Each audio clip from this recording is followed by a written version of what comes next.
Bangers TV. Minsan, ang mga taong walang emotional intelligence, sila yung sapat na magampanan ng alam nilang parte nila sa katuwang nila sa buhay. Hindi man karamihan pero madalas ang may mataas na propesyon sa buhay, sila pa ang kadalasang may kakulangan sa parting ito. Minsan nga ba talaga wala silang emotional intelligence? O sadyang hindi pa lang nila nabubuksan ang pinto ng lalim ng kanilang pagsasama? Si Brina ay isang sundalong may mataas na katungkulan. Dati, akala niya'y sapat nang gawin niya ang trabaho, sundin ang misyon at maging epektibo sa lahat ng paraan. Pero habang lumilipas ang araw, buwan at taon, unti-unti na palang nagkakalayo ang puso nila nang napangasawa niya rin na sundalo. Nakalimutan na nilang alagaan ng isa't isa at ang bahay nila na dati tahanan naging bahay pahingahan na lang. Si Brina, isang sundalo at isang asawa. Dati, ang dalawang titulong yon ay magkasabay na nagbibigay ng kahulugan sa buhay niya. Pero sa paglipas ng taon, parang unti-unti na rin silang nagkahiwalay sa puso't isipan niya. Ang trabaho niya, lahat ng araw, lahat ng gabi, puro misyon, puro utos, puro tungkulin. Natutunan niyang kontrolin ang takot na pigilan ang pagod at itulak ang sarili hanggat kaya. At nakatulong ito para maging magaling siya sa trabaho, para maging respetado, para maging epektibo. Pero may kapalit ang lahat. Magandang gabi, Lieutenant. Halos kararating ko lang din eh. Kung gusto mo kumain, nandun sa lamesa, meron akong nabili sa labasan kanina. Salamat, pero kumain na kami sa labas ni Colonel eh. May pinag-usapan lang din kaming iilang bagay. May bala ka ba bukas? Balak? Ano ba meron bukas? Nakita ko sa calendar natin, nakasulat nga palang schedule natin wedding anniversary natin. Ah, ganun ba? Hindi ko pa na-check ang schedule ko this week eh. May lakad ng team sa kabilang bayan bukas. Tingnan ko dito na lang tayo sakali sa bahay. Sige, wala namang problema. Bukas din may pinapasikaso sa amin si Lucio. Kanya-kanyang bili na lang tayo pag uwi natin. O sige, kita-kita na lang din tayo bukas ng gabi. Si Liam ang tao na piniling makasama ni Brina sa buhay.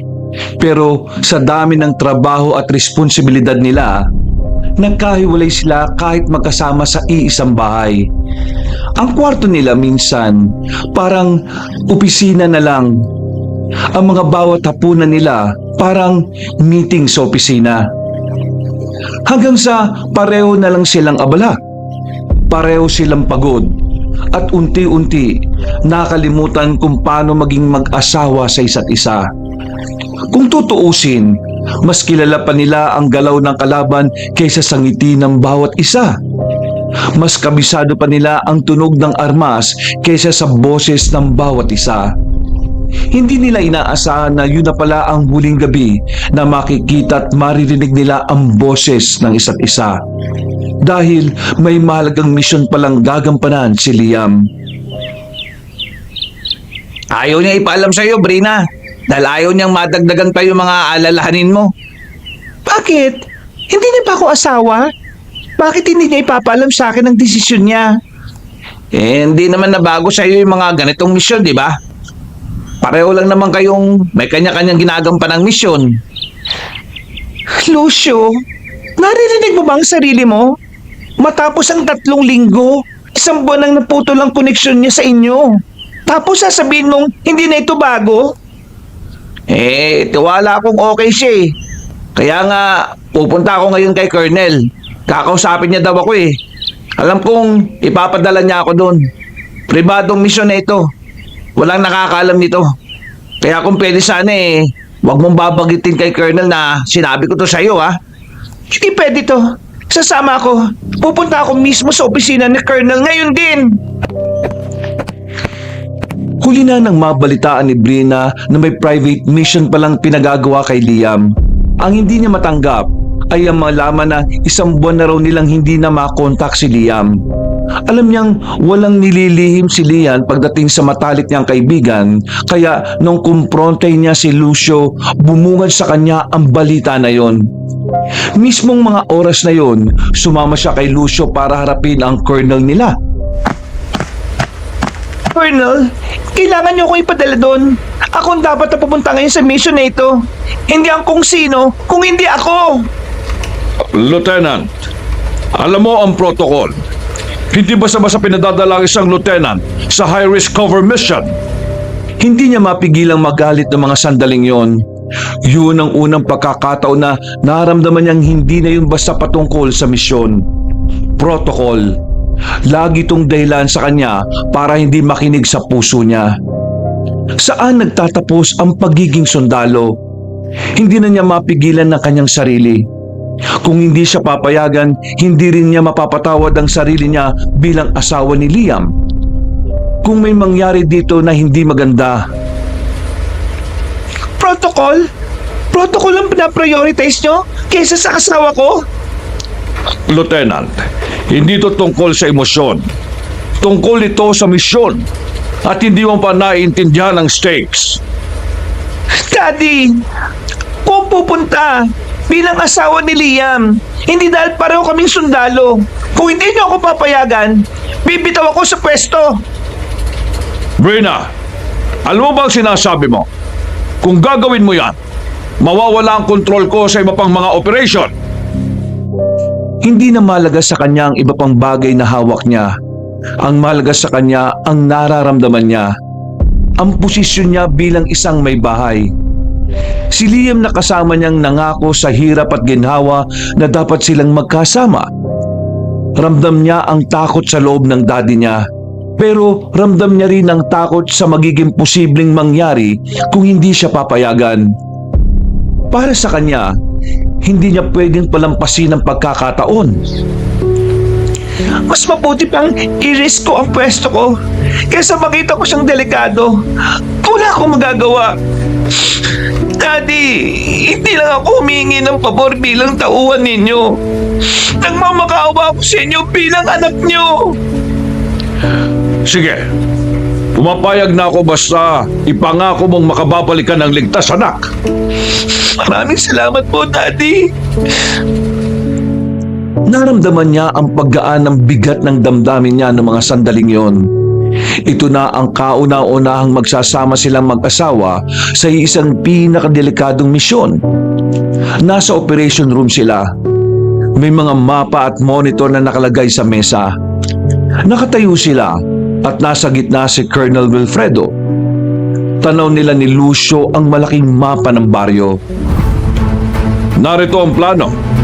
Si Liam ay na-deploy sa misyon pero nawalan tayo ng komunikasyon sa kanya. Ang pangunahing objective natin ay hanapin siya at tiyakin na ligtas. Ramdam ni Brina ang bigat sa boses habang nagsisimula na magsalita ang daddy niya. Hindi lang ito simpleng briefing. Personal ang stakes niya. Seryoso silang nakikinig ni Lucio. Kasabay nito, kailangan nating sirain ang operasyon ng sindikato. Ang baryo ay pinag-iinala ang pugad ng mga illegal na gawain, drug trade at human trafficking. Dapat tayong mag-ingat. Mataas ang risk at marami ang buhay na nakataya. Brina, Lucio, kailangan kayong magpanggap na magkasintahan sa misyon na ito. Magkasintahan? Plano? Lieutenant, hindi ako kinakabahan sa pagpunta ron eh. Kinakabahan ako sa magiging reaksyon ni Liam nito. Brina at Lucio, kailangan kayong mag-undercover. Magpapanggap kayong magkasintahan at kayo ang magiging malaking buyer. Ito ang magiging pasukan nyo sa baryo. Obserbahan, alamin ang galaw ng target at tsak na mahanap natin si Liam. Understood, Colonel. Asahan po ninyong magiging successful ang plano? Ito ang misyon. Obserbahan, kumilos at bumalik ng buo. Lahat ng desisyon na gagawin nyo ay kritikal. Ito ang simula ng pinakadelikadong bahagi ng misyon. Wala nang ibang bagay ang tumatakbo sa isip ni Brina nung mga sandaling yon. Gusto na niyang malaman ang kalagayan ni Liam. Matapos silang ma-meeting sa misyon na gagawin, kumain muna sila sa labas ni Lucio. Pwede naman kitang tawagin, Brina. Lunch break naman eh. Ay, ma'am pala. Malaman pa ito ni Liam eh, mayayari talaga ako nito eh. Ang alin bang ikinababahala mo, ha? Kasi, siya mismo, ingat na tawagin ka sa pangalan mo. Hindi ko na matandaan kung kailan ko huling narinig sa kanya na tinawag kanya sa pangalan mo eh. Sawa ba talaga kayo? Nasisiraan ka ba ng bait? Normal yun. Sa mata at tenga nyo, normal yun. Pero sa mata at tenga ng kapaligid, abnormal yun. Hindi sa nangihimasok ako Napaka-civil nyo masyado mag-asawa eh. Ano bang gusto niyong gawin namin? Eto kami mag-asawa. Nagagawa niyong lumabas pero kasama ang iba. Matanong kita Kailan kayo huling nag-date? Nanood ng sine? Nagtawagan ng honey? Mauna ba namin yan sa dami ng ginagawa namin? O di ba? Abnormal couple nga kayo. Ang trabaho. Tandaan nyo na mag-asawa kayong dalawa pag nasa tahanan nyo kayo. Sisermonan mo ba ako? Nag-aalala lang ako sa inyong dalawa. Saksi ako kung paano kayo nagsimula Masasabi kong ibang-iba na kayo ngayon sa isa't isa. Ang totoo niyan, Lucio, hindi ko na rin alam Pero wag mong isipin na hindi ka lang mahal ni Liam Nababanggit niya lang sa akin na masyado kanyang nire-respeto at inuunawa. Lalo na't nung simulang tumaas na yung mga ranggo ninyo. Salamat, Lucio. Binanggit mo sa akin ang sitwasyon ngayon ni Liam. Di bale, babawi ako sa party ko bilang asawa niya pag nailigtas natin siya. Umuwi na si Brina sa bahay nila ni Liam. Maraming bagay ang gumugulo sa isip niya. Noong mga oras din na yon, napagtanto niyang namimiss na pala niya ang kanyang asawa. Dumating na rin ang araw na pinakihintay nila. Ang makarating sa lugar kung saan sila magsasama ng asawa niya sa iisang misyon. Umaasa siya na buhay si Liam at patuloy na isinasagawa ang assignment nila. Hapon noon, nung makarating sila sa baryo ni Lucio, maalikabok ang daan. Tahimik ang paligid. Iilang bahay na gawa sa kahoy at yero at kakaunti ang tao. Masyadong tahimik para sa isang baryo na pinaghihinalaang puno ng iligal na gawain. Eto na ba yun? Parang wala namang kakaiba Yun nga ang nakakabahala Napansin niyang may isang matandang babae noon na nakatingin sa kanila mula sa bintana. Pero nung lumingon siya sa kanya, biglang nagsara yun ng bintana. Iba ang pakiramdam niya ng mga sandaling yun. Parang may tinatago ang lugar na ito.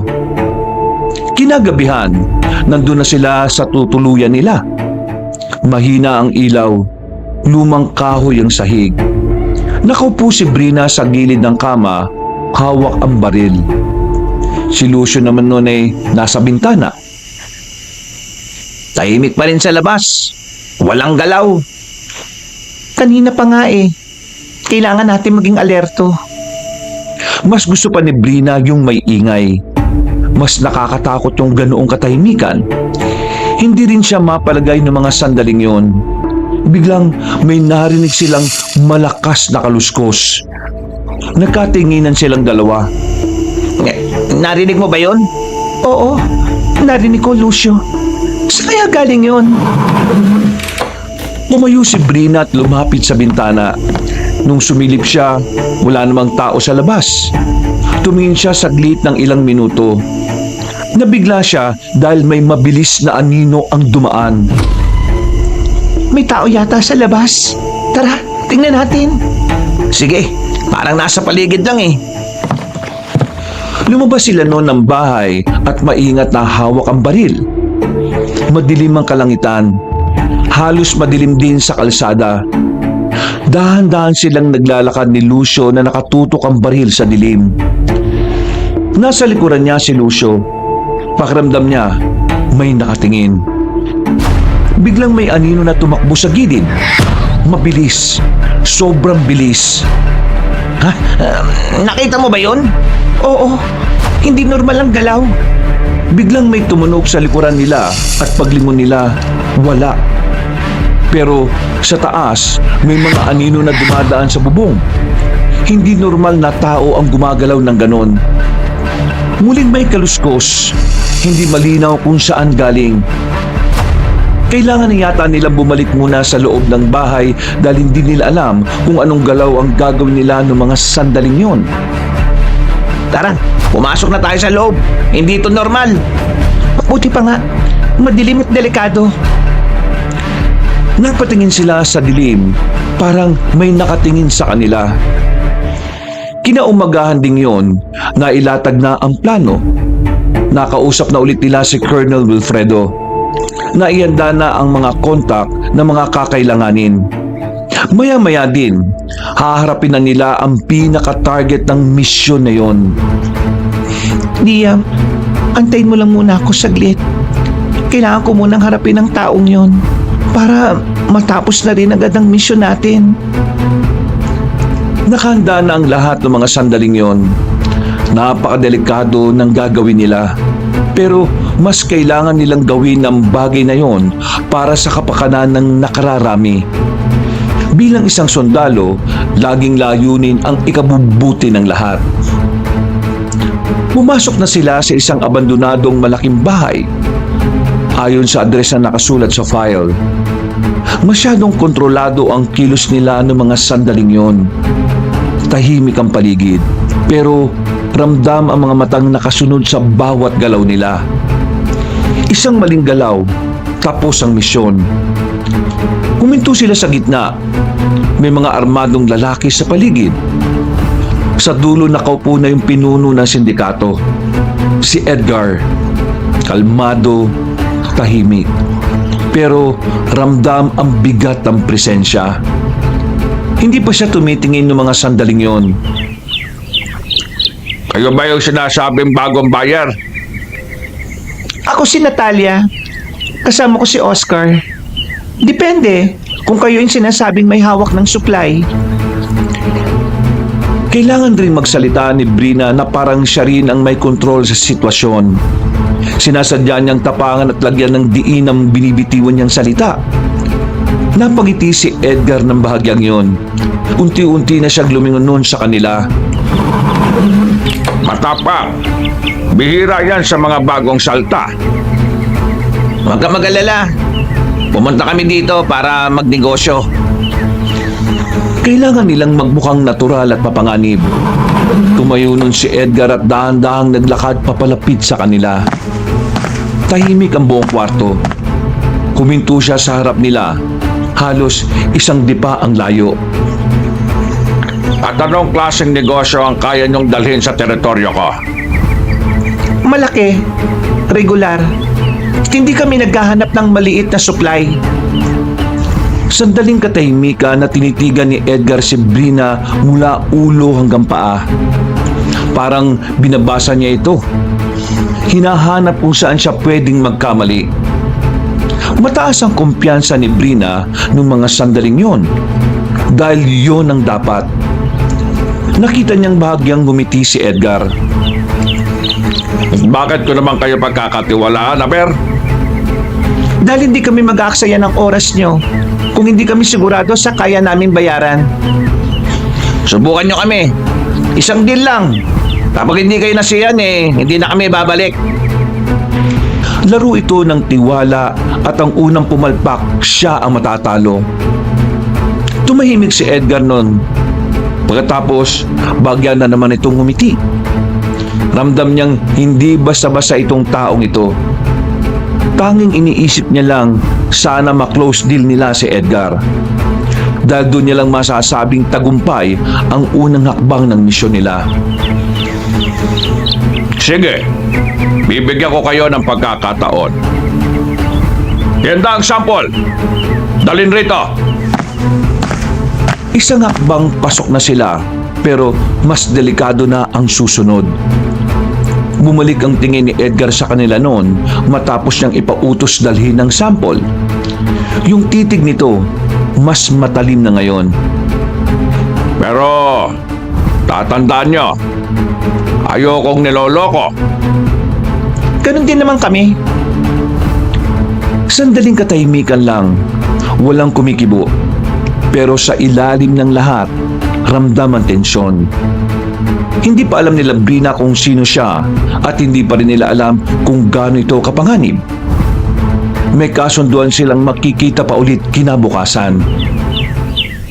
Walang kahirap-hirap naming napapayag si Edgar. Eh, huwag kayong papakampante. Ayon sa mga nakalap pang impormasyon dito, hindi basta-basta ang Edgar na yan. Kaya dapat, mas maingat at pulido ang kilos ninyo. Huwag kayong mag-alala, Colonel. Matapos ang usapan bukas, magsisimula na rin akong hanapin si Liam. Patuloy niya kaming update ha, sa mga nangyayari dyan. Ma'am, dito na lang kaya muna tayo. Huwag muna tayong bumalik sa baryo. Bukas na lang din mismo pag nakipagkita na tayo sa kanila. Yun din ang naiisip ko, Lucio. Pakiramdam ko kasi simula nang nakipagkita tayo, parang may mga nakasunod sa atin. Parang may nagmamanman sa bawat kilos natin. Teritoryo niya talaga ang baryong ito. Makikita natin hindi siya basta-basta na lang na sindikato. Iniisip ko kung nasaan si Liam eh. Kumikilos pa rin kaya siya na naaayon sa misyon? O baka sinadya niyang putulin ang komunikasyon dahil alam niyang alanganin na siya? Huling balita niya sa amin noon, may shipment siyang mamanmanan eh. May bigating buyer din daw na tatagpuin nun sila Edgar. Pero sa pantalan naman yun. Yun ang huling update mula sa kanya. Liam, ano nangyayari sa iyo ng isang buwan? Nasa lumang abandonadong malaking bahay sila. Medyo maraming tao na nakapaligid. Mas organisado ang paligid noon. May mesa sa gitna, may mga bag, may mga armadong bantay.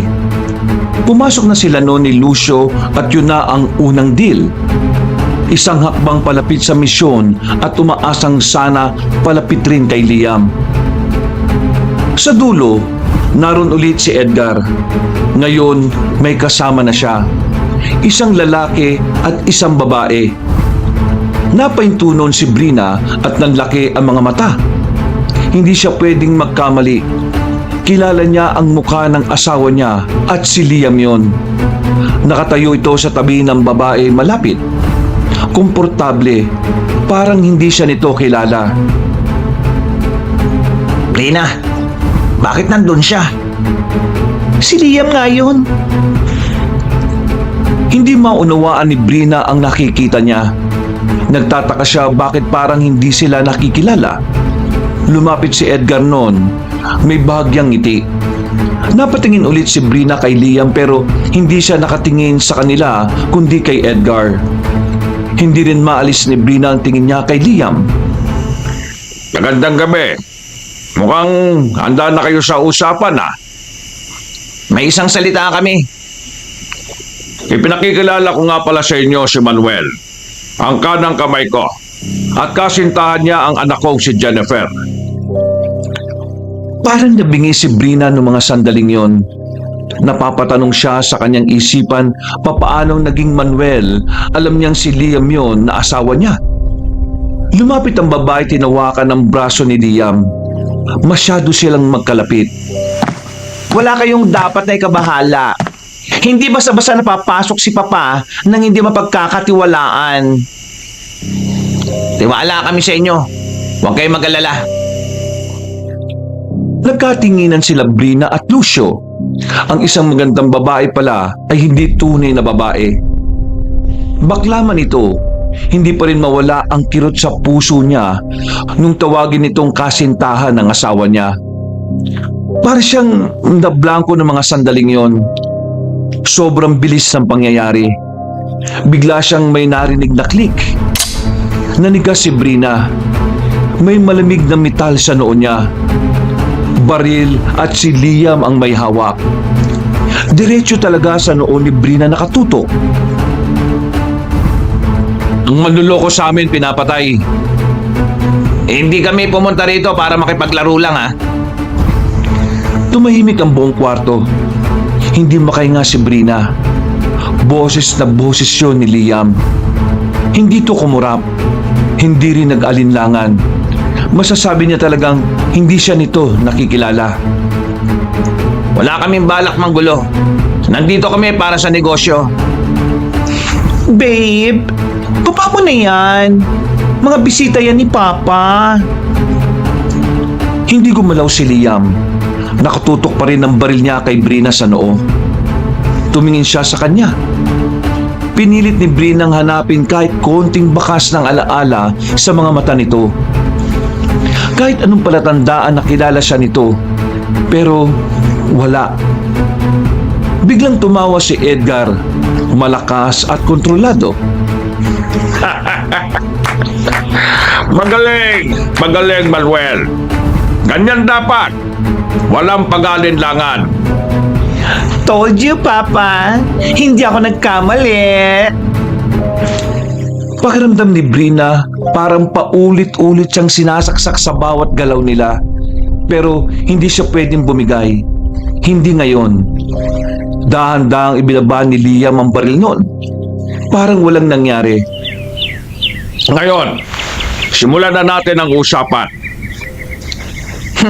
Mahilig pala kayo sa patalastas ha. Huminga ng malalim si Brina. Kailangan niyang maging matatag. Kailangan niya munang maging kasosyo sila sa negosyo. Misyon muna, bago sarili. Sundalo muna at hindi asawa. Hindi ngayon. Pero sa loob niya ng mga sandaling yon, aalamin niya kung sino talaga yung Manuel na yon. Tapos na ang unang deal. Dapat panatag na siya. Dapat focus na siya sa misyon. Pero hindi. Hindi matapos-tapos ang ingay sa isipan niya. Sigurado siyang si Liam yon.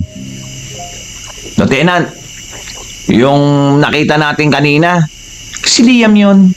Hindi ako pwede magkamali. alam ko, yun din ang pakiramdam ko kanina eh. Isang buwan siyang nawala. Tapos ngayon, kanang kamay na siya ng target natin. Lieutenant, parang may mali eh. Hindi normal yun. At may girlfriend pa siya, ha? Ang ikinabigla ko kanina, yung tutukan niya ako ng baril eh. Hindi siya yun, ma'am. Wala yata sa tamang pag-iisip si Liam eh. Hindi siya yun. Humawak siya ng baril at hindi siya nagdalawang isip. Hindi na nakasagot noon si Lucio. Huminga ng malalim si Brina. Pinipilit niya sa sarili niya na hindi dapat siya papaapekto. Maraming pwedeng mangyari sa loob ng isang buwan. Yun dapat ang plano niyang alamin. Hinintay nilang sagutin ni Colonel ang tawag nila. Colonel, this is Lieutenant Brina. Copy, Lieutenant. Report. Nakapasok na kami sa loob. Successful ang initial deal. May access na kami sa operasyon nila. At nahanap na namin si Liam. Anong status? Buhay siya, pero nasa loob siya ng grupo. Kanang kamay ng target. At gumagamit siya ng ibang pangalan. Manuel. Understood. Continue observation. Do not engage emotionally. Yes, Colonel. Binaba na nila ang tawag at tumahimik ulit. Tumingin siya noon sa bintana sa dilim ng baryo. Hindi niya alam kung ano ang nangyari kay Liam. Kung siya ba talaga yon, sisiguraduhin niyang babawiin niya ito kila Edgar. Lumipas ang ilang araw, nakatanggap sila ng imbitasyon mula mismo kay Edgar. Dinner daw, bilang kasosyo sa negosyo. Hindi nila pinalampas ang pagkakataon na yun. Pumunta sila sa nasabing lugar. Nandun ulit kasama sila Liam at Jennifer. Napansin ni Brina ang pagkain sa lamesa. Katabi kami ni Lucio. Nasa harapan nila ang dalawa at nasa bandang gilid si Edgar. Sinerve ang steak sa harapan nila. Rare ba ito, ah? Gusto ng nobyo ko na rare ang pagkakaluto, ha? Ganon din sa amin ng papa ko. Kayo? Sa amin, medium rare. Nang patingin si Brina kay Liam.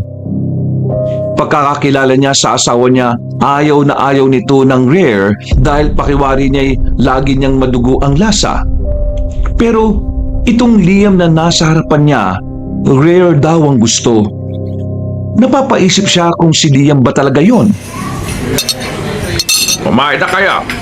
Huwag kayo maya. Simula pa lang ito ng samahan natin. Salamat.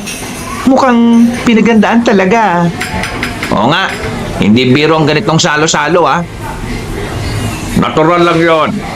Hindi kami basta-basta pumipili ng kanegosyo. Kaya kung nandito kayo, ibig sabihin, may tiwala na ako sa inyo. Nagsimula na silang kumain. Hindi maiwasang tumingin ni Brina kay Liam kung paano siya asikasuhin ni Jennifer. Habang inihiwa ang karne, kumakatas ito ng kulay rosas. Alam niyang ayaw na ayaw yon ni Liam. Pero nakangiti pa ito habang kumakain. Kumain ka pa, ha? Alam kong gutom ka. Ayos lang ako. Ikaw nga hindi ka pa halos kumakain. Ako na ang maghihiwa ng steak mo, ha? Ay, siya nga pala. Kayo, mag-ano ba kayo? Magkasintahan ho kami. God, matagal na ba kayo? Matagal na rin. Hindi lang halata. Oo nga, hindi halata. Kasi parang ang formal nyo tingnan. Parang hindi kayo magkasintahan. Ganito lang talaga kami. Oo, mas gusto naming tahimik lang Kami kasi ni Manuel, hindi kami ganon. Parang hindi namin kaya yung ganyan Oo, wala namang dahilan para itago. Hindi naman masama kung makita ng iba. Kayo talaga, Bakit pala kayo nakakilala ni Manuel? Sa Maynila kami nagkita. Taga-roon siya. Ako naman, madalas pumupunta doon para sa negosyo ni Papa. Nagkataon lang talaga. Sinama ko siya dito. Tapos, doon, hindi na siya umalis. Wala naman akong babalikan dun Bilang kanegosyo na kayo ni Papa, iniimbitahan namin kayo sa susunod na buwan. Ikakasal na kami. Muntik nang mahulog ang tinidor ni Brina. Buti na lang ay nasa luyo ni Lucio. Nabigla siya sa narinig na ikakasal na daw sila. Napainom siya saglit at pilit kinakalma ang sarili. Sobrang lakas ng kabog ng dibdib niya noong mga sandaling yon. Kayo naman, Natalia. Kayo nakakilala. High school sweethearts kami. Doon nagsimula ang lahat. Hindi kami agad naging kami noon. Tagal din. Pero nung naging kami, tuloy-tuloy na hanggang ngayon. Ayun, hindi na nagkaiwalay. Abay, maganda yan. Yung tumatagal. Oo nga. Bira na yan ngayon Buti na lang, nakilala ko si Manuel. Mukhang magiging maayos ang samahan natin, Negosyo at tiwala. Ganun din ang gusto namin. Long term. Excuse me sandali Pupunta lang ako sa restroom. Nagmadali siyang umalis dahil gusto niyang makahinga. Inisip niyang nagpapanggap lang si Liam. Baka yun ang kapamaraanan ng plano niya para makalapit sa target nila. Pero yung ikakasal sa susunod na buwan, iba ang dating nun sa kanya. Maya-maya din, lumabas na siya sa restroom. Habang nagmamadali na siyang bumalik, nagulat siya nang humarang sa dinaraanan niya si Liam. Ano ginagawa mo dito, Liam? Manuel ang pangalan ko. Bakit lagi mo ako tinitingnan? Unang kita pa lang natin, hindi na maalis ang paningin mo sa akin. May gusto ka ba sa akin? Ha? Bakit naman ako magkakagusto sa'yo? May nobyo ako, no? Sandaling katahimikan nun. Lumapit pa siya konti kay Brina. Sa talim ng titig sa kanya, kinabahan siya. Unang beses niyang nakita siyang ganito. Nagdalawang isip tuloy siya noong mga sandaling yun kung si Liam ba talaga itong nasa harapan niya. Halos hindi na siya makahinga sa sobrang lakas ng kabog ng dibdib niya. Nanlaki ang mga mata niya noon nung makita niya ang paglabas ng mga itim na ugat sa leeg nito. At biglang nagbago ang kulay ng mga mata. Napatras si Brina sa takot ng mga sandaling yun. Huwag mo kong tingnan ng ganyan. Manuel! Manuel! Mabuti na lang dumating kagad si Jennifer dahil hindi na matago pa ni Brina ang takot niya. Naputol ang tensyon nung tinawag ni Jennifer ng Manuel si Liam. Mabilis itong lumapit sa kanila at tinawakan si Liam. Napatingin sa kanya si Jennifer. Bakas ang pag-aalala. Natalia? Sorry, hindi niya sinasadya. Manuel, nangyari sa'yo? Masakit ang ulo ko eh.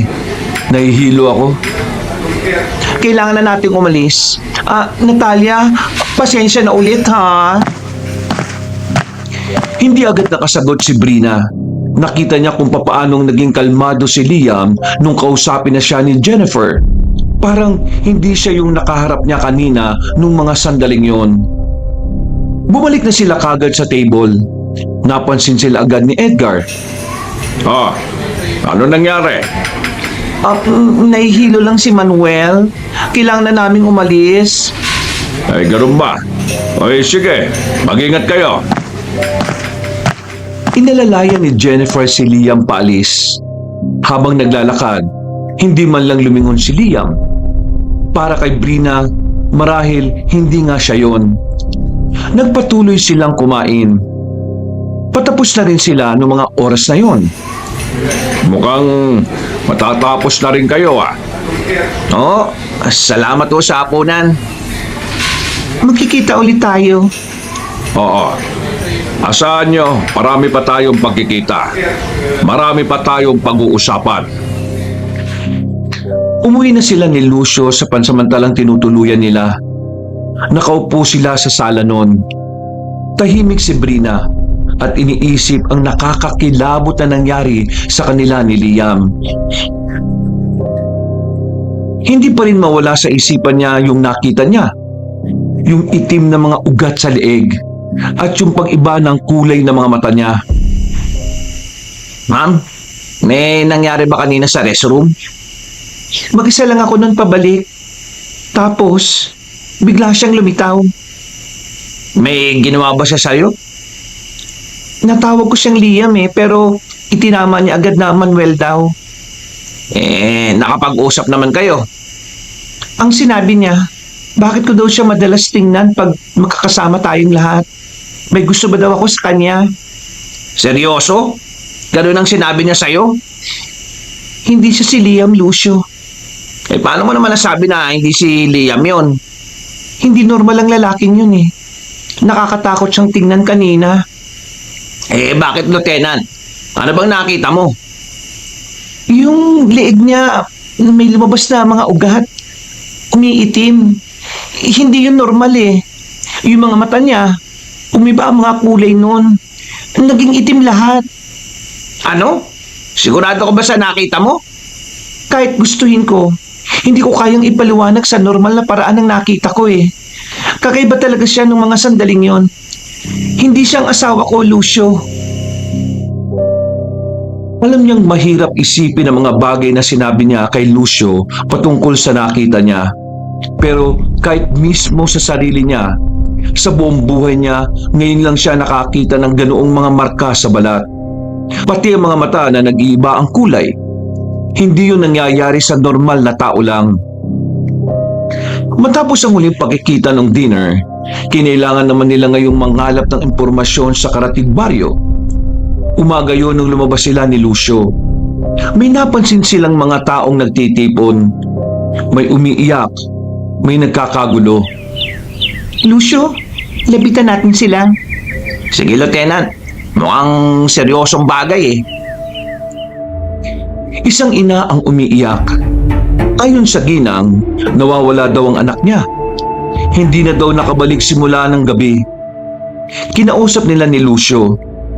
Karamihan sa kanila ayaw na gaanong magsabi ng iba pang detalye. Napaisip siya, hindi to normal. Bakit parang takot ang mga tao? May isang kumausap sa kanilang binatang lalaki. May itinuro siyang daan kung saan huli daw namataan ang mga nawawala. Dito daw talaga huling nakita? Oo, yun ang sinabi kanina nung nakakita. Lumuhod si Brina noon.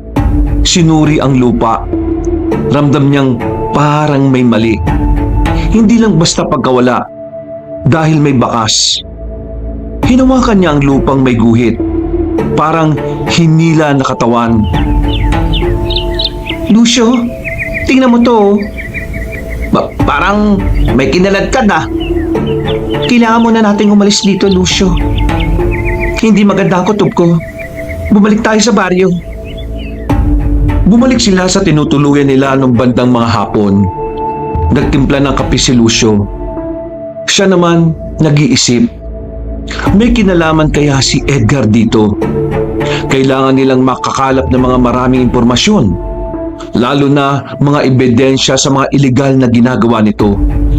Napatayo siya nung maalala niya ang unang gabi nila dito sa baryo. Lucio, naalala mo ba yung unang gabi natin dito? Yung may mga aninong itim? Oo, ma'am. Yung parang maraming nakamasid sa atin. Hindi kaya may kinalaman yun sa mga nawawalang tao sa mga karatig na baryo? Posible, ma'am. Dahil lumaaligid sila sa dilim eh. Di ba, gabi rin madalas nawawala yung mga tao na naitatala na nawawala? Hindi normal ang case na ito, Lucio. Napansin niyang may anino na namang itim na dumaan at tumago sa likod ng puno. Meron na namang nagmamasid sa kanila. Iniisip ni Brina na baka may nakatunog na sa misyon nila doon. Binuksan nila ang drawer. Kinuha ang baril. Papalapit na sana si Lucio noon, ngunit nagtaka siya sa ginawa ni Brina. Bakit, Lieutenant? Mukhang may tao sa labas. Minamanmanan yata tayo. Maganda ka, Lucio. Lumabas sila ni Lucio. Padilim na rin noon. Pareho silang may hawak na baril. Nakatuon ang pansin nila sa paligid. May tunog na mahinang kaluskos. Parang may hinahabol. Nagkatinginan sila ni Lucio. Ma'am, narinig mo yon? Oo. Hanapin natin kung saan galing yon. Sinundan nila ang tunog. Papunta na pala sila sa kakahuyang maggubat na ang daan. Mali ang pakiramdam niya. Pero mas mali para sa kanya ang hindi alamin kung ano yon. Biglang may sumigaw pero naputol agad. Napahinto sila saglit. Naku, ma'am. Ano yun? Tara, lapitan na po natin. Talasan ang pakiramdam sa paligid, Lucio. Sana. Tumakbo sila noon papunta sa pinanggalingan ng tunog. Pagubat na sila noon. Nabigla sila sa nakita nila. May isang lalaki sa lupa. Gumagapang at sugatan. Pero hindi siya nag-iisa. May nakadagan sa kanyang isang dilalang. Hindi agad malinaw, pero kakaiba ang hugis na katawan. Lucio, hindi yung tao, tama?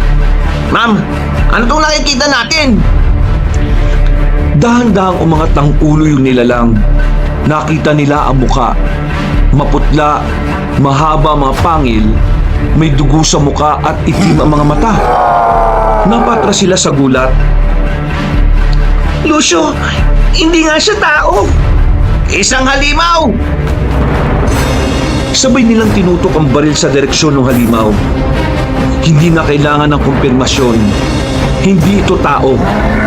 Biglang kumagat ang nilalang diretso sa liig ng lalaki.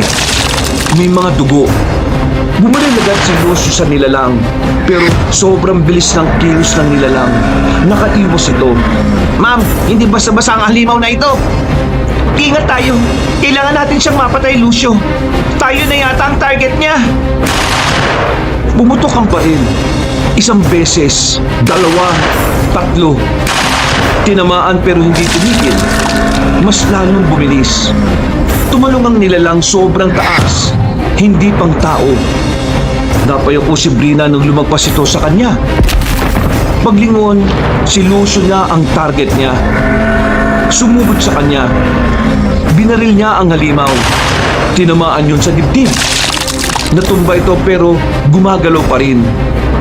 Tumayo ulit ito dahan-dahan. Lucio! Malis tayo! Dali! Kailangan mapuruan muna natin siya para hindi na tayo masundan. Babaril na sana nila nang may biglang mabilis na anino ang dumamba sa nilalang. Tumalsik yun at tumama ito sa puno. Sinamantala nila ni Lucio na makaalis na kagad doon sa lugar na yon. Tumakbo na sila papalayo. Nakarating din sila agad sa tinutuluyan nila. Sinarado nila ang lahat ng bintana. Hinarangan ang pinto. May dugo sa manggas ng damit ni Brina. Hindi niya alam kung sa kanya o sa taong hindi nila nailigtas. Hindi niya makalimutan yung tunog ng laman na pinupunit noon. Nakaupo si Lucio. Hawak ang laptop at com device. Nanginginig ang kamay niya pero pilit niyang kinokontrol. Ready ka na? Tatawagan na natin sila. Oo. Kailangan ma-inform sila agad-agad sa ganitong sitwasyon. This is Colonel Wilfredo. Report. Colonel, may bago kami natuklasan. Proceed, Lieutenant. Hindi lang po ito tungkol sa droga o human trafficking. May mga kakaibang nilalang dito, Colonel. What? I explain. Sergeant Lucio speaking, sir. Nasaksihan po namin mismo. Isang lalaking hinabol, tapos pinatay po ito ng nasabing nilalang. Kinain po siya ng nilalang. Come again? Colonel, kinain po siya. Buhay. Hindi sila normal na tao. Mabilis, malakas, parang hindi tinatablan agad ng bala. Headshot lang ang epektibo, sir. Colonel, posibleng sila ang dahilan kung bakit maraming nawawala. Hindi lang kinukuha ang mga tao. Ginagamit sila o kinakain, sir. Lieutenant, sigurado kayo sa report na ito? Yes, Colonel. Maintain position. Do not engage unless necessary. Take for Liam, Colonel. Yung kanang kami ng target. Nagdadalawang isip po kami kung siya yon. Kasi kung si Liam yon, hindi na siya katulad ng dati. Explain, Lieutenant. May kakaiba sa kanya eh. Nakitaan po siya ng ilang senyales na hindi normal sa isang tao. At parang kontrolado ang galaw. Understood. The mission just escalated. Continue surveillance. Gather more intel. At kung may pagkakataon, bring him back. Copy, Colonel. Pinatay na nila ang comms. Tahimik ulit ang kwarto at napaupo siya. Hindi na lang ito laban para sa misyon. Maraming tao ang maliligtas sa kapahamakan. Lalo na para sa kanya. Laban ito para sa buhay ng asawa niya.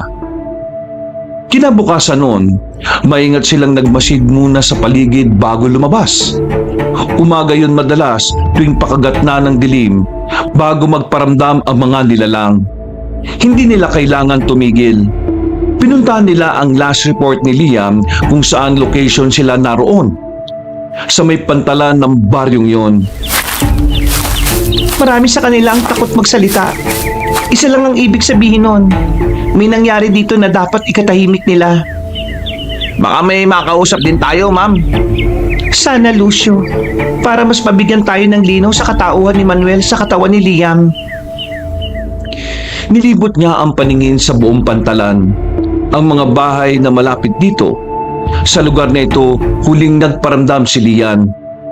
Magdadalawang buwan na at ngayon parang walang nangyari. Naglalakad sila noon sa kabaan ng pantalan. May ilang manging isda. May nag-aayos ng lambat. Yung bulungan nila, ma'am. Takot talaga sila, no? Ayaw nilang makialam. Umiiwas sila. Simpleng baka ikapahamak nila. Hindi natin sila mapilit eh. Pero sana may iba pang taga rito na handang magsalita.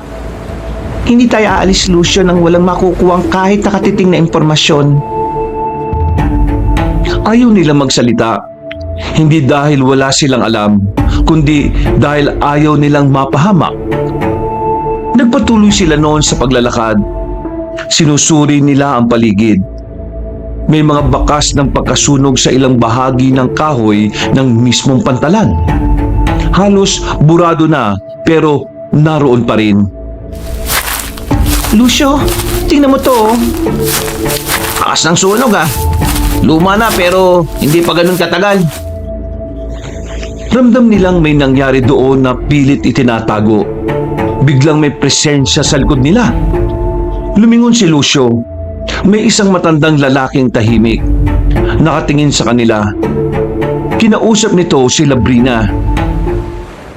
May nangyari po kamo dito? Halos 2 buwan na po. Sa kalkula, nandito si Liam nung araw na yon. Sinama sila ng matanda sa bahay niya. Napag-alaman nila na isa siyang albularyo. Kinuwento niya nung araw daw na yon, may naglalakihang mga bangka at may kung anong mga kargamento. Nagkagulo daw noon at nagbarilan. Wala daw gustong umatras, kaya nagpatayan. May sindikato sila? Marahil yun ang minamanmanan ni Liam. Nagpatuloy matandang kausap nila hanggang may isang unang bangka daw ang sumabog noon. Hanggang sumunod na rin daw ang isang malaking bangka. May isang lalaki daw na tumalon galing daw dito sa pantalan at pumunta sa kabilang bangka. Lucio, sigurado akong si Liam na nga yun. Malaking posibilidad na siya nga po yun, ma'am. Tay, namumukha niyo po ba yung lalaki? Talaga po, nakausap po ninyo siya. Umaaligid na po pala siya nun dito. Marahil po nag-scout siya dito.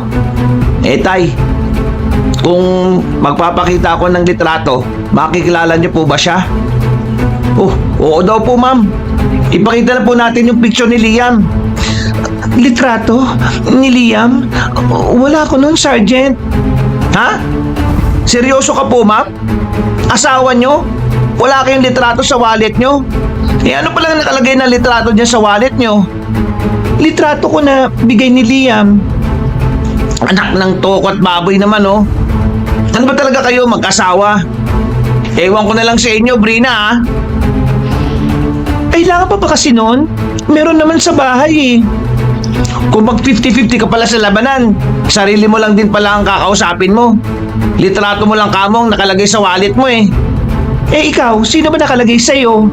Wala pa akong asawa, Brina. Malamang mga magulang ko dahil sila ang mahal ko sa buhay na meron ako eh. Nako po, Tay. Pasensya na po ah. Nadala lang ako sa emosyon ko.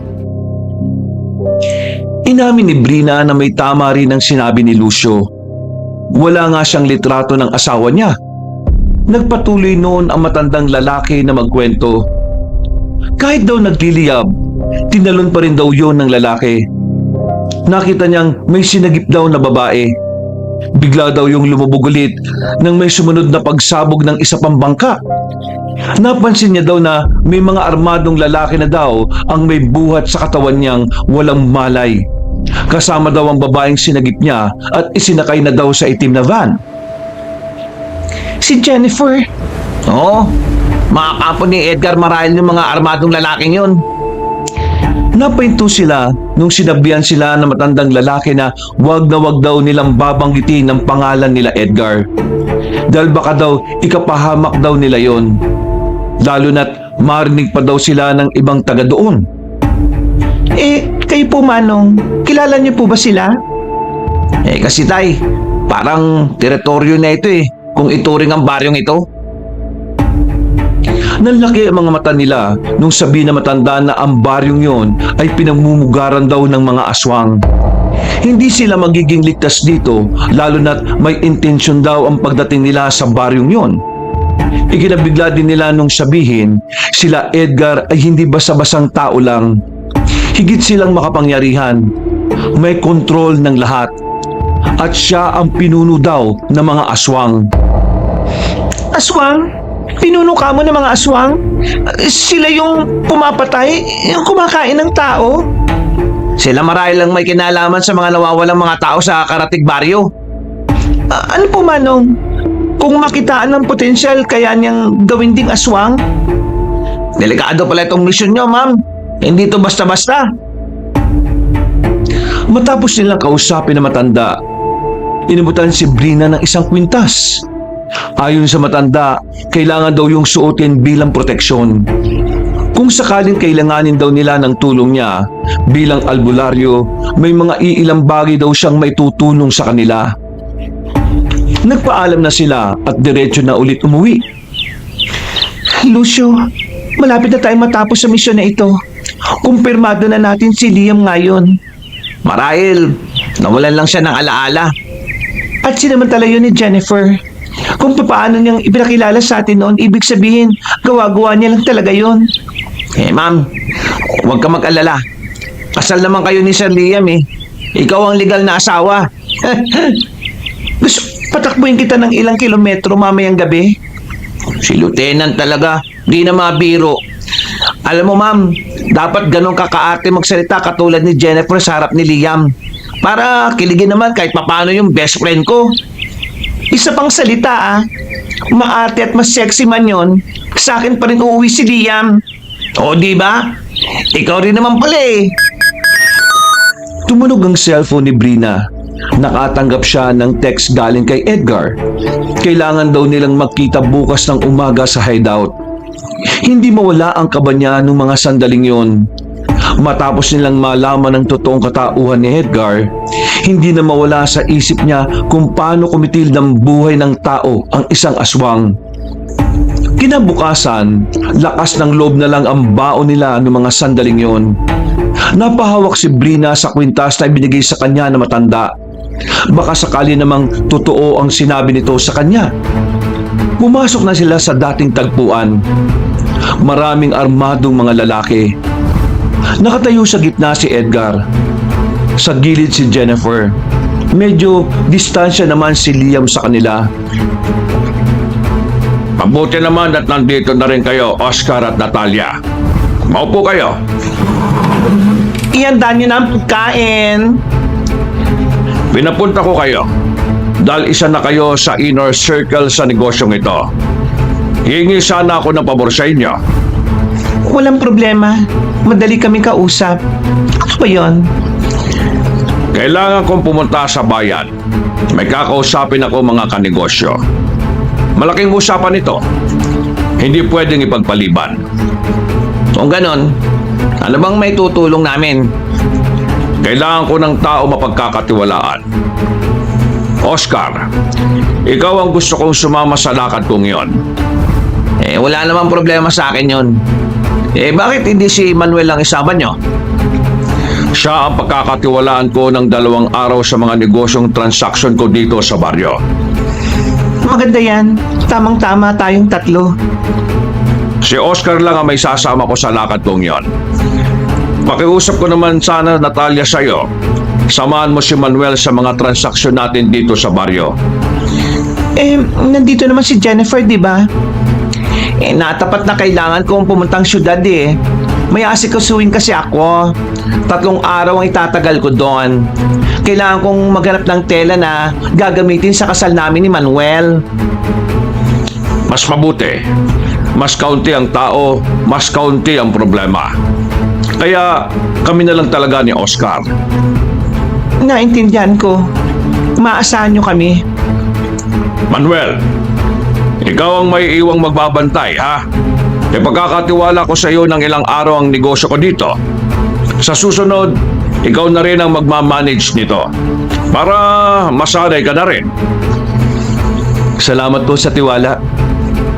Manuel, may 2 magkasabay na transaksyon bukas. Yung isa, baka kaya naman siguro ni Natalia na humarap. Small buyer lang naman yon. Kung okay lang sa'yo, Natalia. Walang problema. Magandang magsimula sa maliit hanggang sa makapag-close deal na rin ang bigating buyer. Tama. Para masanay ka. Teka sandali. Sasagutin ko lang ang tawag na ito. Magkakahiwalay tayo, ma'am. Mag-ingat ka, ah. Ikaw ang magdoble ingat. Si Edgar ang kasama mo. Kaya sakyan mo lang na huwag ka na munang kumilos ng kung ano. Kumalap ka rin ng mga impormasyon ha. Maganda ka na. Aalis na tayo in a few minutes. Napaagang schedule ng kausap ko. Jennifer, sumabay ka na sa amin mamaya. Nandyan na yung van. Punta na muna tayo sa mansyon. Gumungad sa kanila ang napakalaking mansyon sa banda pa ng kagubatan na yon. Pumasok sila sa loob. Ayos pala ang mga modernong aswang ngayon. Hindi na basta-basta na lang tumitira sa mga kubong sira-sira. Ang ikinagulat nila yung tipong nakasuot na rin pala sila ng mga mamahaling damit at nakakasalamuhan na rin na parang akala mo mga normal na tao.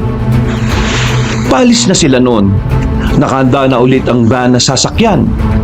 Nakita niya kung paanong yumakap si Jennifer at tumalik kay Liam. Bigla rin yumakap si Lucio kay Brina. Lieutenant, ngayon pa lang, patawarin niyo ako ni Sir Liam, ah. Trabaho lang po ito.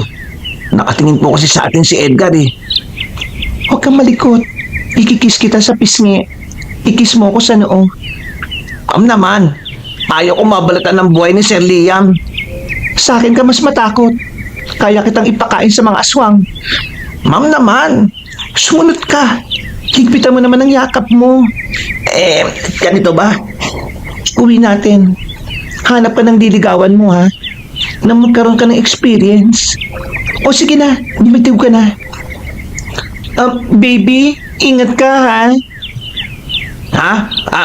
Oo naman, baby. Ikaw rin, ha? Huwag magpapalipas ng gutom. Ikaw rin. Love you, baby. Love you too, baby. O tara na, Oscar.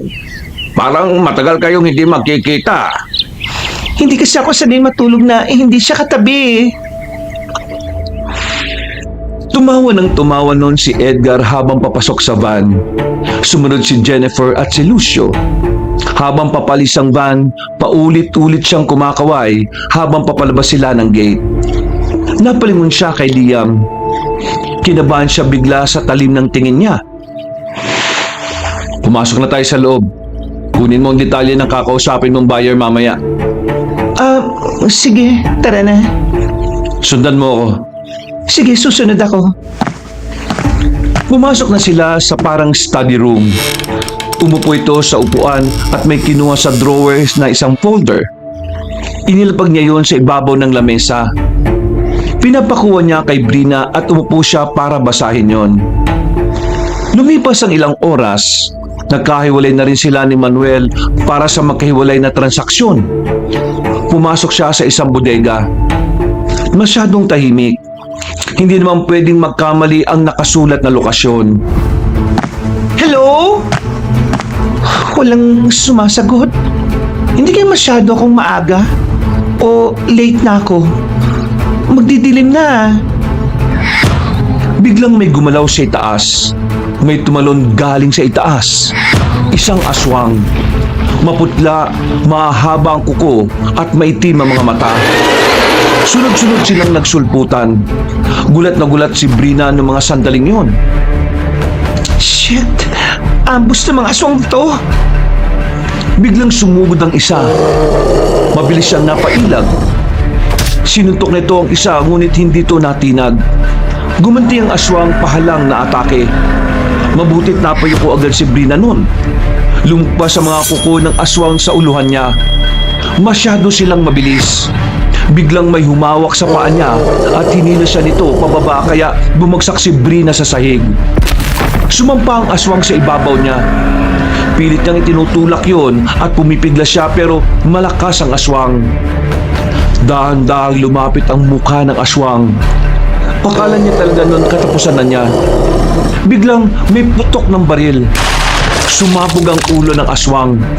Tumalsik ang dugo nun. Pagtingin niya, si Liam. Isang baril ang dumulas papunta sa kanya. Natalia, naiwan mo ang baril. Salamat, Manuel. Huwag mo ako titigan. Mag-focus ka. Sumugod ulit ang mga nilalang. Sabay silang bumaril noon sa mga aswang. Marami silang nababaril pero parang hindi sila namamatay. Bumangon ulit sila kahit may tama na sila. Sa ulo mo barilin, Natalia. Okay, copy! Binaril niya sila isa-isa headshot. Saka nga pala talaga sila mamamatay. May tumalon mula sa itaas. Diretso na naman sa kanya. Hinila yun ni Liam. Umikot sila. Bumagsak ang nilalang sa dati niyang pwesto. Kitang-kita niya kung paano yun sakalin ni Liam. Malakas siya. Huwag kang titigil. Barilin mo lang sila ng barilin. Hindi ako tumitigil! Ginagawa ko! Sumugod siya ulit. Tuloy-tuloy ang pagpapaputok niya. May paparating pa na mas marami. Hindi sila nauubos. Sumugod ng 3 sabay-sabay. Lumapit si Liam. Sinipang isa at bumagsak yon sa pader. Pinaputukan niya ang isa. Nabigla si Brina noon nung hilahin siya ng isang aswang. Mabilis na nakalapit si Liam at sinakal ang aswang. Sobrang lakas ni Liam. Nakita niyang naglalabasa na ang mga itim niyang ugat. Ang mata niya naging kulay itim na. Nung bitiwan niya ang aswang, diretso niya agad binaril sa ulo. Wala nang gumagalaw ng mga sandaling yon. Tumahimik bigla ang paligid. Ayos ka lang? Ako? Ako atan dapat na magtanong sa iyo niyan. May sugat ka kasi sa braso eh. Ikaw ang maraming galos. Madilim, tahimik ang mansyon nung umuwi sila. Buwat-buwat siya noon ni Liam. Hindi na rin siya umangal. Pumasok sila sa kwarto ni Liam. Inupo siya doon sa dulo ng kama. Doon niya lang napagtanto na may mga galos pala siya sa braso at binti. Umupo si Liam sa harapan niya. May hawak na gamot at tela. Sinimulan niyang linisin ang mga sugat niya. Salamat, Liam. Ilang beses ko bang sasabihin sa iyo na Manuel ang pangalan ko? Pasensya na. Nadala lang ako ng emosyon ko. Kamukha mo kasi siya eh. Sino ba siya? At lagi mo binabanggit ang pangalan niya. Asawa ko. Asawa ko si Liam. Asawa mo? Tapos, nobyo mo yung Oscar? Mahirap ipaliwanag. Hindi na siya nagsalita pa noon. Sandaling katahimikan. Tanging pagpatak ng tubig mula sa tela ang naririnig niya. Seryosong ginagamot ang mga sugat ni Brina. Hindi niya iniinda ang sakit. Namiss niya ang ganitong pagkakataon na inaasikaso siya sa tuwing may mga sugat siya noon. Bulong na puso ni Brina, babawi siya kay Liam matapos lang ang misyon nila bilang mag-asawa. Kalaliman na noon ng gabi nung magising si Brina. Naroon pa rin siya sa bahay ni Edgar at nasa guest room na siya noon. Lumabas siya, tahimik ang buong bahay at walang bantay. Sinamantala niya ang pagkakataon na yon para makakalap ng mahalagang impormasyon o ebidensya. Dahan-dahan siyang naglakad sa madilim na hallway. Isang pinto ang tumambad sa kanya sa dulo ng mansyon na nakakandado. Sinubukan niyang pihitin ang doorknob, pero nakalock. Hahawakan niya sana ulit nung biglang may humawak sa kamay niya. Manuel, ano ginagawa mo dito? Ako dapat ang magtanong sa iyo niyan. Anong ginagawa mo dito? Naglalakad-lakad lang ako. Naligaw ako dito. Nasa isip niya noong mga sandaling yon, doon na ba matatapos ang lahat? Tinitigan siya ni Liam. Hindi galit, hindi rin normal ang ekspresyon ng kanyang mukha. Lumapit ito sa kanya at hindi siya gumalaw. Inabot nito ang doorknob at si Liam na mismo ang nagbukas gamit ang susi. Pagbukas, bumungad ang madilim na hagdan pababa. Halika, sumunod ka sa akin. Ano ginagawa mo? Sabay natin tutuklasin kung anong meron sa basement na to. Nahinto saglit si Brina. Hindi niya agad naintindihan ang sinasabi ni Liam. Napapaisip siya kung bakit siya nito tinutulungan. Sumunod siya pababa ng hagdan. Pagbukas ng mga ilaw, nabigla silang dalawa dahil bumungad sa kanila ang isang laboratorio. May mga kama, may mga bakal na restraint, may mga lumang kagamitan at mga dokumento. Lumapit si Brina sa mesa, kinuha ang isang file at binuksan ito. Subject enhancement, experimental compound, physical strength beyond human capacity, behavioral instability. Teka, ano ba ito? Nanginig ang kamay niya noong mga sandaling yon. Nauunawanan niya ang nakasulat. Hindi to basta droga lang. Pagbuklat niya ng isa pang pahina, merong larawan ng isang lalaki, si Liam. Napatras siya, tila naluluha sa nakita. Dahan-dahan siyang napatingin kay Liam. Nakatayo ito sa likod niya ng tahimik at may sinusuri na mga gamit. Ayon sa nabasa niya, pinag-eksperimentuhan si Liam. Kaya pala may ganong nangyayari sa katawan nito. Pero ang ipinagtataka niya, bakit wala itong naaalala? Nabigla siya nung nasa tabi na pala niya ito at kinuha ang file sa kamay niya. Tiningnan niyo ni Liam. Bigla itong napahawak sa sentido niya. Liam, okay ka lang? Nasaan ako? Brina? Aray, ang sakit ng ulo ko. Liam, teka, relax mo lang ang sarili mo. Lumapit siya kagad, parang trigger dito. Niyakap niya si Liam na mahigpit. Dahan-dahang kumalma ang paghinga niya. Unti-unti siyang tumingin kay Brina. Normal ang mga mata niya. At sa unang pagkakataong yung mga titig na yon, parang nakilala siya nito. Saglit lang, biglang nanghina si Liam. Napapikit at bumagsak sa kanya. Nawala nito ng malay. Liam, kumising ka! Dali-dali silang umalis doon. Dahan-dahan niyang inihatid si Liam sa kwarto nito. Pinahiga niya sa kama. Hindi na yung basta misyon para sa kanya. Kinabukasan, maaga na rin siyang umalis. Bumalik na siya sa tinutuluyan nila ni Lucio. Dumating si Lucio, baka sa mukha nito ang stress. Ma'am, kumusta? Ayos ka lang? Ikaw kamong kumusta? Stress na stress ka tingnan, no? Kakaiba yung nakalap kong impormasyon, ma'am. Halos hindi rin ako makatulog ng maayos eh. Bakit? Anong nakuha mo? Kinuha ni Lucio ang bag niya. May kinuha siya sabay lumapit sa mesa. Ipinatong ang maliit na notebook. Huminga na muna ito ng malalim sabay binuksan ang maliit na notebook. Naging seryoso bigla ang itsura niya sa harapan ni Brina. Yung mga nakausap ni Edgar, hindi lang basta buyers.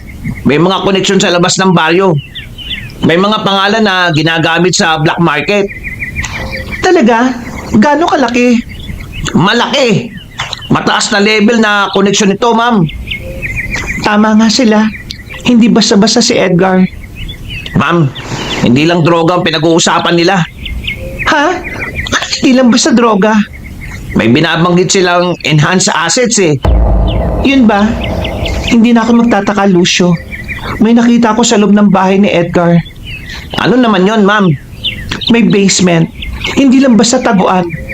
Parang laboratorio. Ano ka mo? Laboratorio? May mga kama, restraint at mga file. May ginagawa silang eksperimento. Anong klaseng eksperimento? May isang drug silang ginagamit sa tao para maging hindi na normal. Enhanced kamo? Oo, Lucio. Mas malakas, mas mabilis, pero nawawala ang kontrol. Kaya pala yung nakita natin nung gabi. Oo, may nakita akong file. Larawan ni Liam ang naka-attach. Although, walang kakakilanlan, pero subject A siya. Sigurado ka ba dyan, ma'am? Oo, Lucio. Ginawa nila siyang subject. Kaya hindi siya normal nung nakita mo kamo nung dinner natin. Nakita niya yung file, Lucio. Kasama ko siya kagabi dun sa laboratorio. Eh, anong nangyari? Na-trigger siya. Naalala niya ang pangalan ko. Pero bigla siyang nawalan ng malay eh. So confirm, siya nga si Liam. Eh, anong ginawa nila kay Liam? Bakit naging ganon siya? Hindi lang siya under ng kalaban. Biktima siya. Kailangan natin siyang ilabas doon habang may natitira pa sa kanya bago pa siya tuluyang maging halimaw. Hindi basta-basta. Kung tamang hinala natin, kumpirmado na. Hindi lang sindikato ang kalaban natin. Dahil kumpirmado na ang katauhan ni Liam, kailangan nilang magsagawa ng rescue operation at the same time, ang misyon nilang pabagsakin ang kaharian ni Edgar sa lugar na yon. Kinahapunan, kinuwento na rin ni Brina ang nangyari sa kanya. Yung inatasan niya ako makipagkita sa isang contact nilang buyer, hindi normal yung nangyari sa akin. Lieutenant, anong ibig mong sabihin? Ambush yun. Walang buyer, walang deal. Pero may naghihintay sa akin. Hindi lang isa, kundi marami sila. Yung mga aswang? Diretso silang umatake. Walang usap, walang warning. So, set up. Oo, ganun na nga. Mabutit dumating si Liam. Niligtas niya ako. Siguro may memorya na siya, ma'am. Siguro.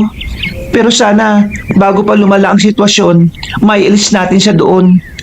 Marahil, alam na niya kung sino tayo. Hindi pa siya kumikilos. Ibig sabihin, sinusubukan niya tayo.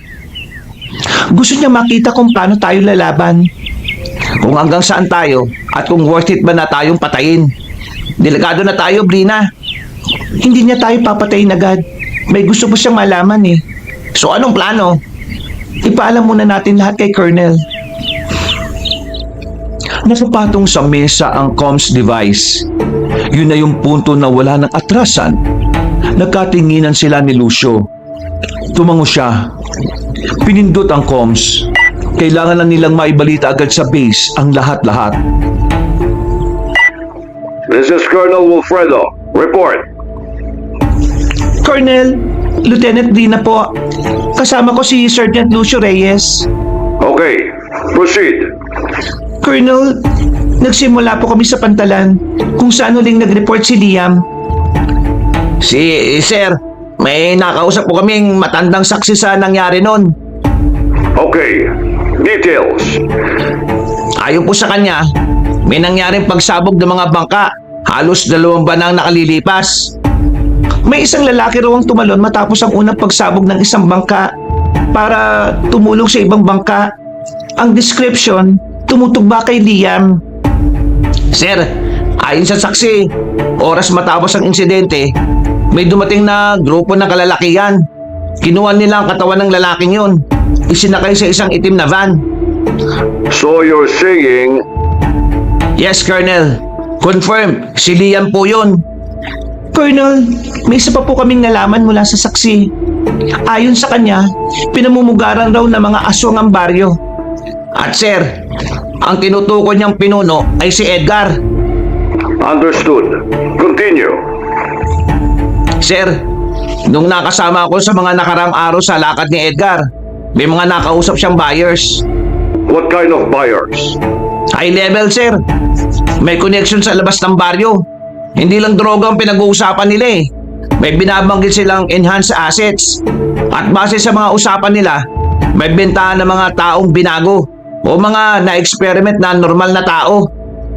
Colonel, nakapasok po ako sa loob ng bahay ni Edgar. Without clearance? Yes, Colonel. Please, continue. May nakita akong underground facility, parang laboratory. May restraint, equipment at files. Sir, may ginagawa silang eksperimento sa tao. What type of experiment? Drug-induced enhancement.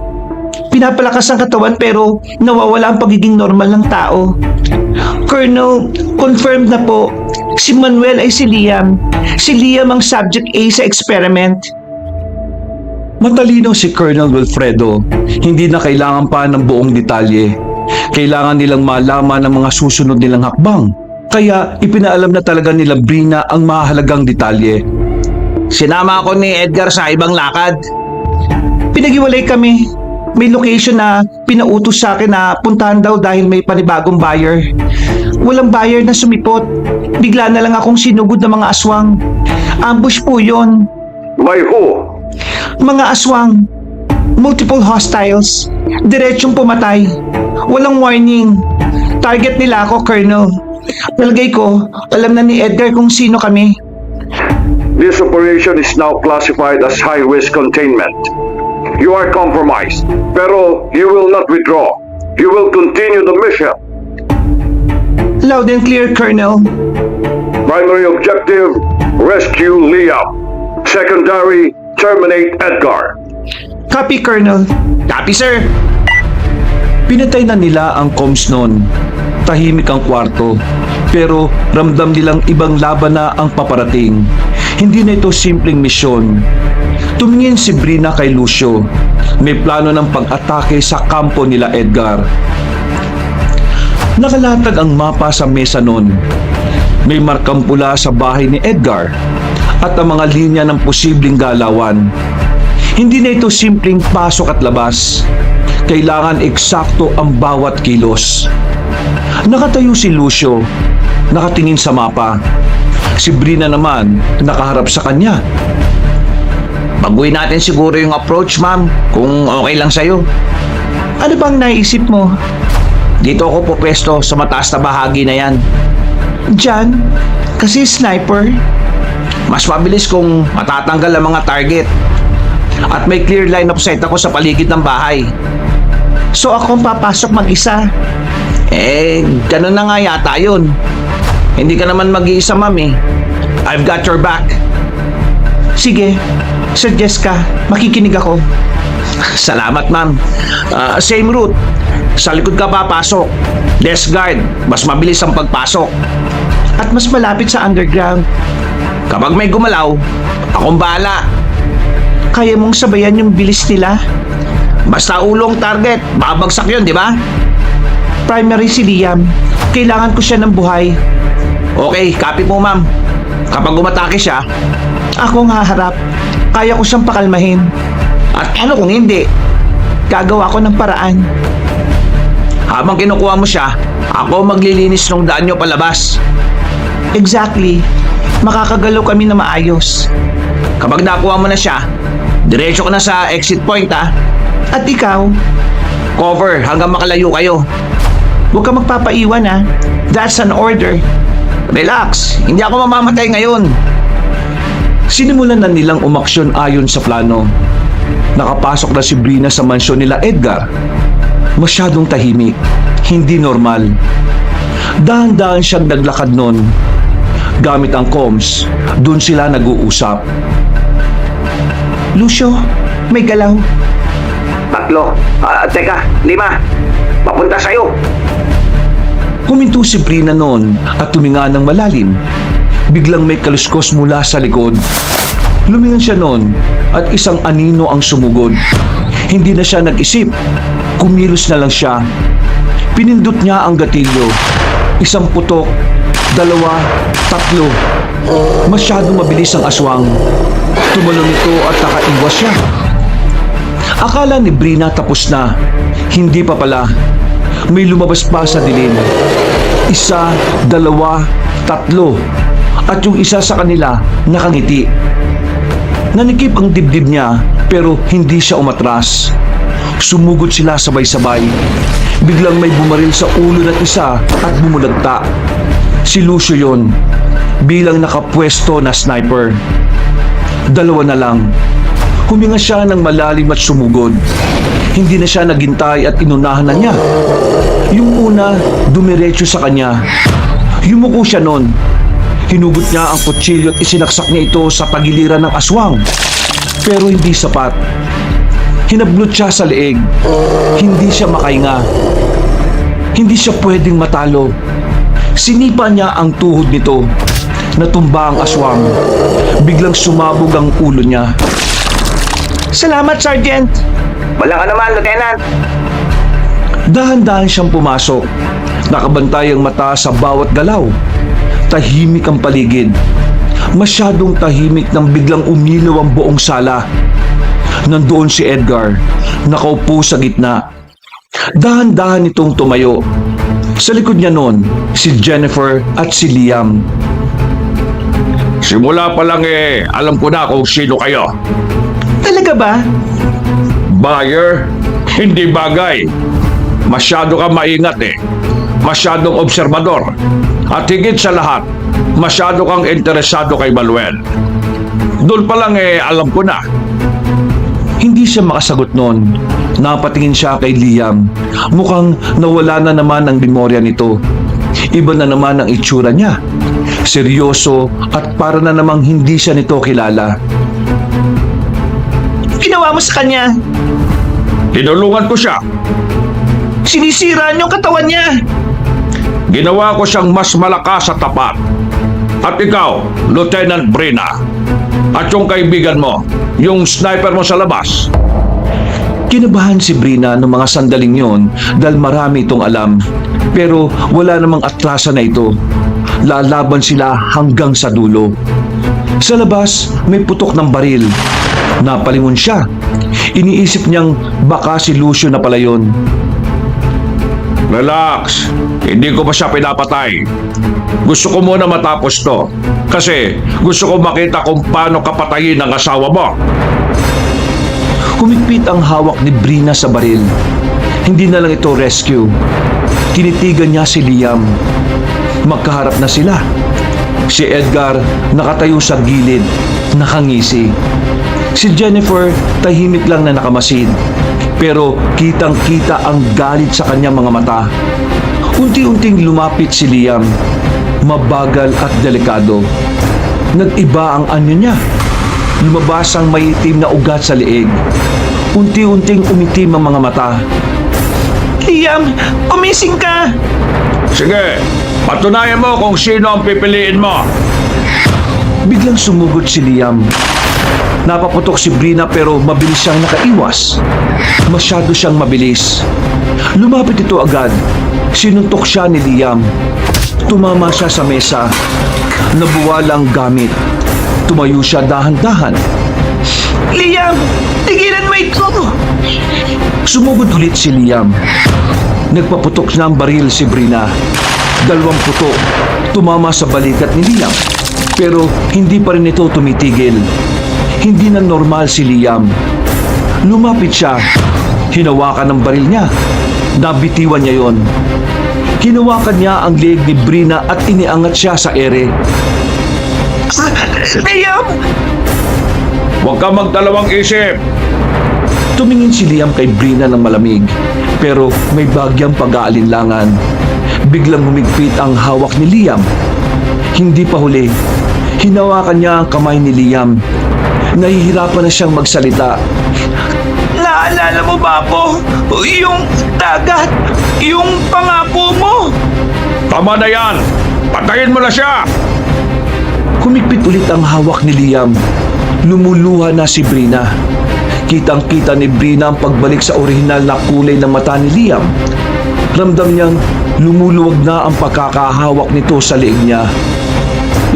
Brina? Ikaw si Brina? Oo, Liam. Ako nga ito. Bigla siyang binitiwan ni Liam. Bumagsak siya sa sahig at hinihingal. Napatras si Liam, hawak ang ulo niya.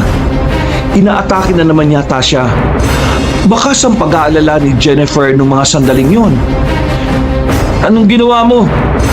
Liam, relax mo muna ang sarili mo. Hindi. Hindi pa tapos ito. Biglang may napaputok ng sunod-sunod. Malakas ang angil ng mga aswang sa labas. Nakita niya si Liam, medyo kumakalma na ang sarili nito. May sumabog. Mula yun sa labas. Ayon sa napagplanuhan nila ni Lucio. Nakatingin na ulit sa kanya si Liam. May emosyon na. Kailangan lang nilang lumabas. Kaya hinawakan ni Liam ang kamay ni Brina. At nagmamadali silang tumakbo palabas ng mansyon. Kailangan na nating umalis. Sasama ako sa iyo. Akala nyo tapos na? Nasa likod na pala nila si Edgar. Galit na galit. Unti-unting nag-iba ang anyo niya. Mas malala, mas halimaw. Humigpit ang hawak niya kay Liam. Nagliliyab ang paligid. May apoy, may uso. May mga katawan ng aswang na nakahandusay sa lupa. Sa taas, sunod-sunod ang pagpapaputok ni Lucio. Eto na, wala nang atrasan. Sa gitna ng hardin nakatayo si Edgar, kasama si Jennifer. Pareho nang nagbagong anyo nila. Mas mabangis, mas halimaw. Katibi niya si Liam na hingal pero handa. Akala nyo kaya nyo akong tapusin? Hindi kayo makakalabas dito! Subukan nyo kami! Dito rin namin kayo ililibing sa pamamahay ninyo! Napaikpit ang hawak niya sa baril. Biglang sumugod si Jennifer sobrang bilis. Pinaputokan niya at nakaiwas ito. Tumalon siya diretso kay Brina. Sinuntok si Brina. Napaatras siya. Brina, sa likod mo! Sumugod si Liam. Sinuntok si Jennifer. Tumilapon siya pero mabilis na tumayo. Ngumisi. At tiningnan silang dalawa. Malakas din si Jennifer. Kailangan gamitan ng buong puwersa. Masaya to! Biglang gumalaw si Edgar. Isang iglap, nasa harapan na kagad siya ng dalawa. Tinamaan siya sa dibdib. Tumilapon siya sa lupa. Ang bilis ng pangyayari. Sumugod si Liam. Narinig niyang nagpaputok muli si Lucio mula sa itaas at tinamaan sa balikat si Edgar. Napalingon siya. Sniper! Ha! Mahusay! Sumugod ulit si Jennifer. Sunod-sunod ang pag-atake niya at medyo nahihirapan siyang dumipensa. Sinabihan siyang mahina at hindi daw siya karapat-dapat kay Liam. Gamit ang combat knife, sinalubong niya ang atake ni Jennifer. Sumugod siya. Nasugatan siya sa braso. Nagbanggaan naman sina Liam at Edgar noon. Parang lindol ang impact. Suntok, salag, sabutan ng lakas. Atin ka! Hindi na! Hindi na ako pagmamayari ng kung sino man! Sinuntok ni Liam si Edgar at napatras siya. Bigla naman sumugod si Jennifer. Aatake na sana siya ng mahabang kuko niya. Mabutit nakaiwas siya. Binaril niya sa tiyan. Pero nakakilos pa rin ulit at mabilis siyang lumapit kay Brina. Hinigpitan na lang niya ang pagkakahawak niya noon sa baril at itinutok to sa katawan ni Jennifer.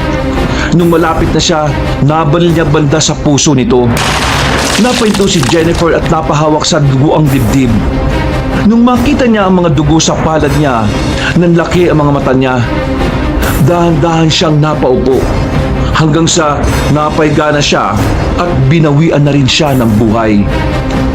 Nung makita ni Edgar ang sitwasyon ng anak niya, agaran siyang nagpalit ng anyo sa galit niya. Naging mas nakakatakot at mas mabangis na siya nung mga sandaling yon. Hinawakan ni Liam ang palad ni Brina. Alam niya ang tingin ng mga mata niya nung mga sandaling yon. Nagsasabi yun na laban nilang mag-asawa ang kinakaharap nila ngayon. Tara na, sabay tayo.